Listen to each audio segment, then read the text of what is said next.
kind of turning now, speaking to women here, the starting point for women is that what he most desires is unconditional respect. Unconditional respect or honor. Unconditional. That is to be respected not because of his accomplishments, not because of his activities, not because of what he's done. No.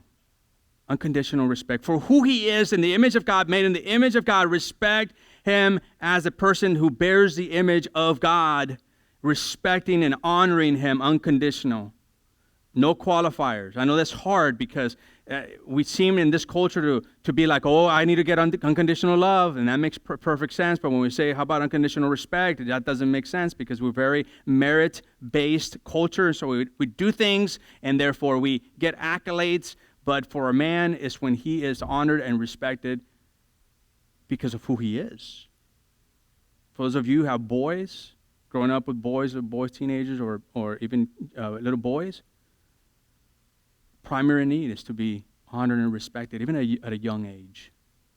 For those of you who have seniors, you have dads who are now in their 70s and 80s. Guess what? He still longs for respect. He still longs for honor. It's a primary need. It's like oxygen to his lungs. Just as Christ honors us unconditionally, that's the kind of honor that he most desires. As the image bearer, men and women bear the image of God. And so we love unconditionally, we respect unconditionally. And here's 4 ways to demonstrate respect. The first way is this. Respect his desire to work and achieve. Respect his desire to work and achieve. In Genesis 2:15, it says, the Lord God took the man and put him in the Garden of Eden to work it and to take care of it. You see, a guy will work literally to death for you. And I've seen that happen, actually, here recently. Somebody died, just worked himself to death to care for his wife and to provide for the home. That's why he works long hours. That's why he's got this determination. This, I'm not gonna quit. I'm gonna move forward. He's gonna work and achieve. And for women, we got to cheer that success. Let him dream. Let him dream. And then tell him thank you for the long work days he has. Thank you for working for this home. Thank you for achieving so that we can have a better life. This guy had got a written note by his wife. Goes to work and he opens up the little note and it says, "Oh, honey," and his friend, co-worker's next to him, says, "Oh, honey, thank you so much for working hard. When you work and you provide, you're my man." His co-worker looks at him and says, "Man, does your wife have a sister?" You know? Because that's what men inside here just long for, to be appreciated for his work and achievement. The second way is this: respect his desire to protect and provide. Respect his desire to protect and provide. In Ephesians chapter 5, verse 25, it says, "Husbands, love your wives just as Christ loved the church and gave himself up for her." What did he do? Jesus died for us. He provided. His very body provided for us. His very life provided for us to make her holy, cleansing her by the washing with water through the word, and to present her to himself as a radiant church without stain or wrinkle or any other blemish, but holy and blameless.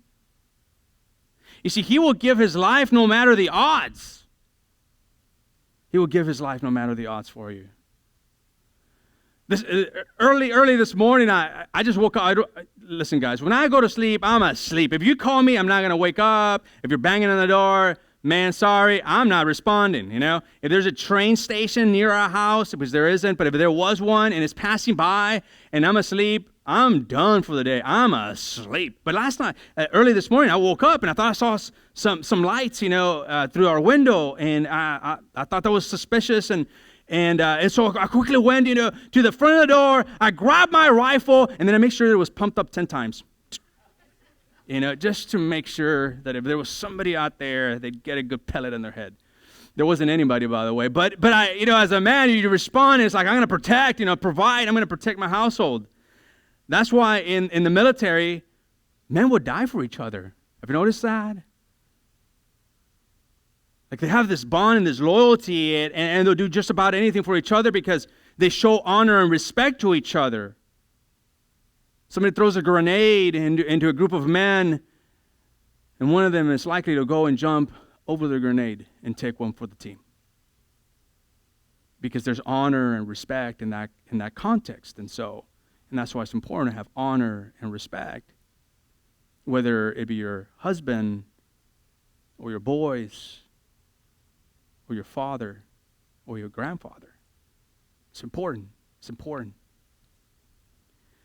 Don't put him down in front of other men or in front of other people. It's dangerous there.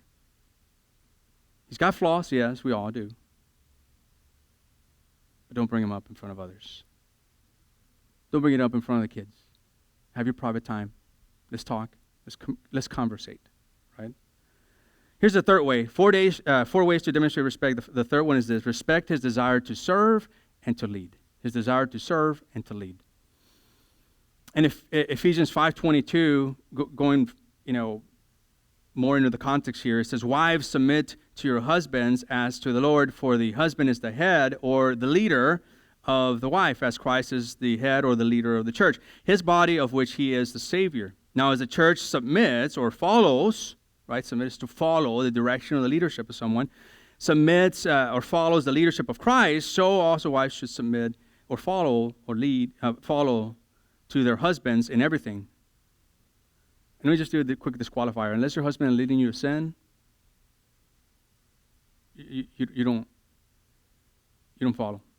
He's leading you to sin. It's a line. No, right? Otherwise, it's like follow. And this it also talks about mutual submission. It's submitting each other's core needs to each other, right? It's to say, you know what, I'm going to submit to the reality that you need love. I'm going to submit to the reality that you need respect, and that's mutual submission. You see, he bears the responsibility to lead and to serve. So don't make it hard when he offers insight for help by being quick to criticize. Because he bears that responsibility. It's interesting, this, we're inbuilt to serve and lead.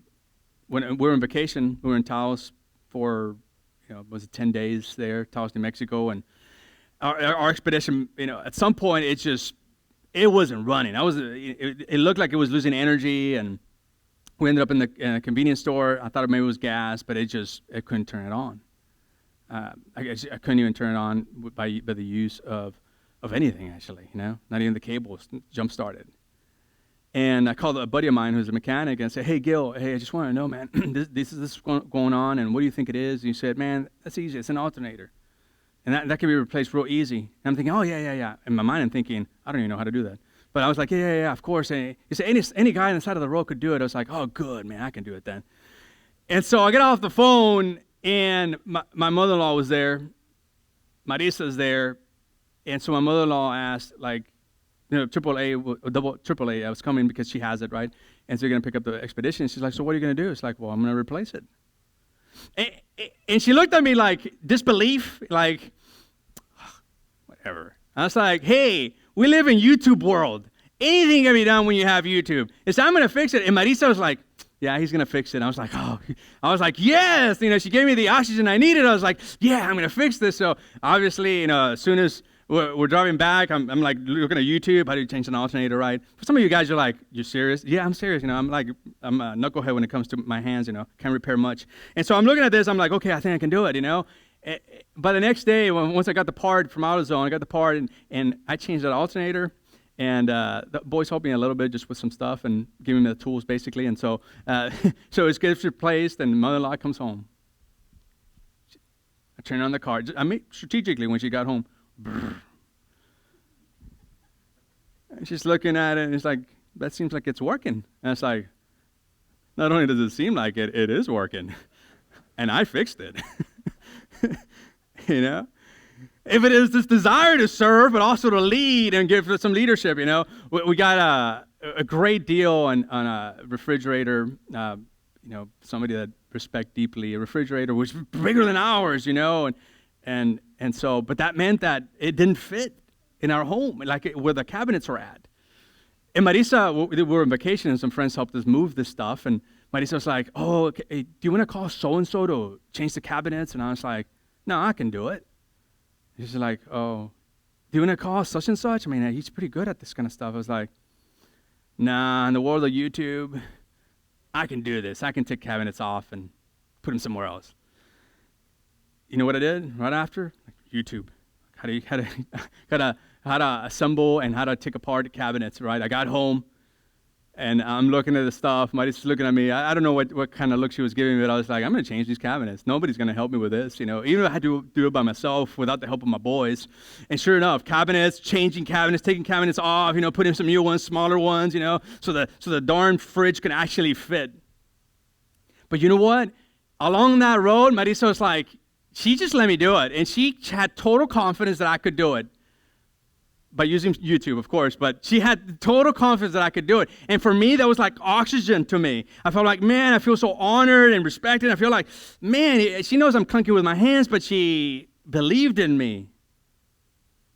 See, that's showing honor and respect. When trying to lead, the kids don't, try not to make it difficult with the kids. Again. If there's something you don't like, just take it privately with him. Boys learn best by doing work outside and doing things.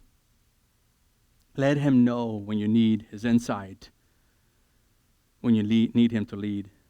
Number 4, and lastly, another way to demonstrate respect is this way. Respect his desire for friendship and intimacy. Friendship and intimacy. In Song of Solomon, chapter 5, verse 16, it says, his mouth is sweetness itself. He is altogether lovely. This is my lover. This is my friend, O daughters of Jerusalem. You see, if she connects face to face, he connects shoulder to shoulder. Period. That's speaking friendship to him. That's speaking intimacy and friendship with him. It's when you're shoulder to shoulder. It's when you're watching a game and next thing you know, there might not be any talking, by the way. But at the end of the day, he feels full. You may be driving somewhere with no conversation. At the end of the day, he feels like I'm filled. I could be outside driving somewhere with the kids, with the boys especially, have no word exchanged at all. And we feel like we're connected. We could be playing basketball outside, no single word but grunts and woohoos, right?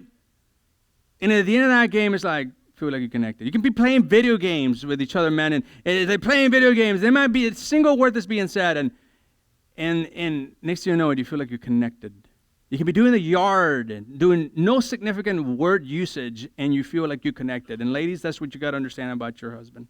That's what you got to understand about your boys. That's what you got to understand about your fathers and grandfathers, that shoulder to shoulder matters.